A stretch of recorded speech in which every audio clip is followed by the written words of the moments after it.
Hello guys, welcome to this video. So in today's video, we are talking about rent strikes. They could be coming and what you need to know and how you need to prepare for that. So without further ado guys, let's do this.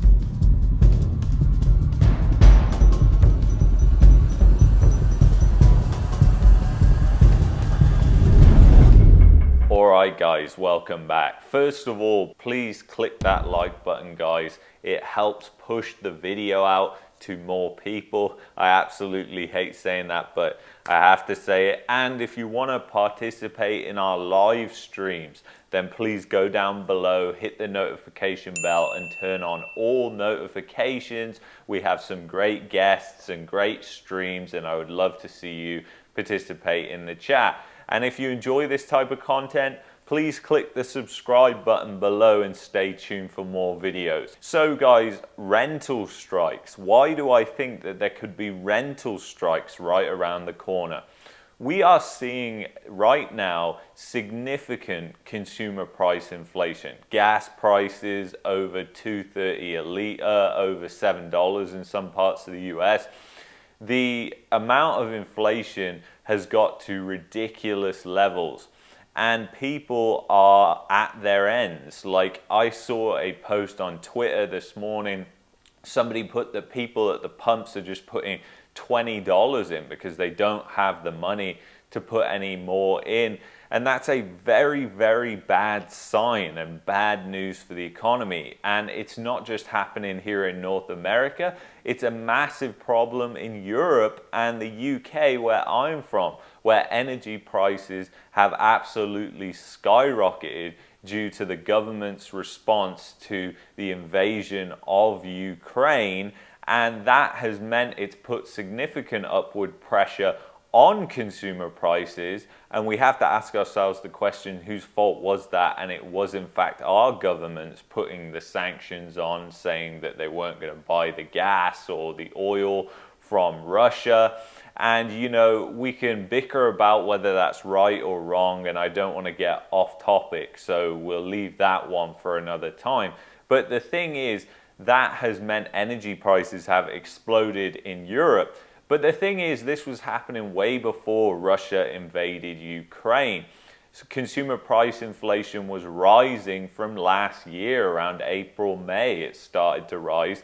And this was a result of the government's stimulus that they injected into the economy. Finally, it has met its ending point in which that it is now dragging up consumer price inflation and it's pushing it to near record levels. And as I've said before, many times, the levels that we have now for measuring consumer price inflation are ridiculously understating it. So you have to remember that consumer price inflation is a lot higher than the government is telling you. In fact, if you look at shadow stats, it's more close to 20% than it is to 10%, which is what the government is telling you. Now back to the rent strikes portion of this video. So the rent strikes could become a thing, and it was something that we started to actually see back in 2020, if you remember, when all the turmoil and all the layoffs were happening. But the difference is there was massive stimulus that was injected into the economy, that was given to landlords, that was given to small businesses to help them out in 2020. And there was very little consumer price inflation. So humans tend to act in patterns. And as we are seeing people get towards their ending point, towards their breaking point right now, I believe that we will start to see these rent strikes gain momentum again. More and more people will jump on board with it, saying, yeah, we're struggling, we can't afford it, so we're going to stop paying our rent. And this could be unorganized or organized, but as we've seen over the past couple of years, the way things spread through social media like wildfire is absolutely insane. So it's a very real possibility, and I think as consumer price inflation rises even further, I just think the probability of this happening is going up, or in an alternate to just like a rent strike is just people defaulting on their rent, which is a similar thing. And that's going to be happening right now anyway.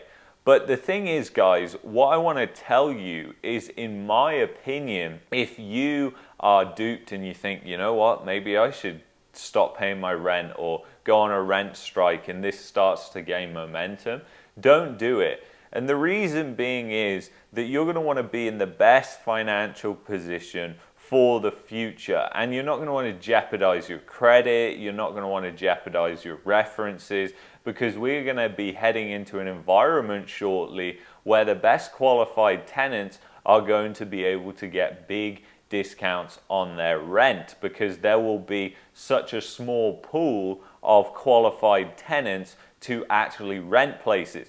So if you're getting involved with rent strikes or defaulting on your rent, then that's a bad thing, because you're going to be one of these tenants that is unqualified and unable to find a place to rent. As we saw during the global financial crisis in 2008, a lot of people ended up in motels and places like that because they couldn't find a place to rent. And as we saw in 2008 as well, rents actually came down and stagnated for several years. And the fact is that so many people lost their job and defaulted on their rent that actually meant that landlords also defaulted on their mortgage, got foreclosed on, and it was just a disastrous time to be a landlord, and even for a lot of people to be a tenant as well. So just a disastrous time. I don't think a lot of people are prepared for it. I don't think a lot of landlords in Canada are prepared for it. And I don't think a lot of landlords in Canada are in a very good financial position. Most landlords in Canada are leveraged to the hills. A lot of them are subsidizing the rent with their own money, because the rent is not covering all the costs of their mortgage, the condo fees, etc. And the thing is, if you're one of these landlords that is subsidizing the rent through your own money, if a renter defaults, it's like a double whammy, because you're having to subsidize that rent anyways, and now you haven't even got that payment that's also helping with it. So a lot of people are going to be put in a terrible financial position. The thing is, guys, moving forward, we need to know what's going to happen next, or best estimate what's going to happen next. Let's say, where do the probabilities lie of events happening next? And this is why I'm coming to you with this video, because it's like I said, as consumer price inflation increases, the chances of a rent strike happening also increase. And rent strikes have happened in the past. They were gaining momentum throughout 2020, so it's definitely going to be something that's on the cards. The additional thing that we have now that we didn't have in 2020 is that significant consumer price inflation. And the government now is so corrupt with their figures, even compared to the past during the 1980s and the 1970s. And I'm not saying that the government wasn't corrupt back then, but what I'm saying is that they were less corrupt back then than they are today. So now their figures are vastly understating inflation. So that means any chance of a rise in benefits for these people who are even on unemployment are only going to be the rise of the government's CPI number, which is incredibly understating inflation. So the fact is, people are going to be in a terrible position. It's going to be like a depressionary environment. We could have price controls and many other things that are coming down the pipe, which are just going to be disastrous for the economy, lead to food and fuel shortages, which are not going to be good. So keep your ear close to the wall on what is going on in the next room, because that's what we really need to do on this one. We need to band together, and it's really one of those things, guys, that we need to listen to people who have experience, who've got this right in the past. And I'm not saying that's me, because it isn't, but I definitely listen to a lot of different people who do have that experience with this. So anyway, guys, I want to thank you so much for watching this video. If you haven't done so already, please make sure to click on that like button. Please make sure to go down below, turn on your notification bell to all notifications so you can participate in one of our many different live streams that we have on this channel, and also subscribe to the channel if you're interested in this kind of content. I don't know if you are or aren't. Take care of yourselves. Peace and love as always. Bye bye.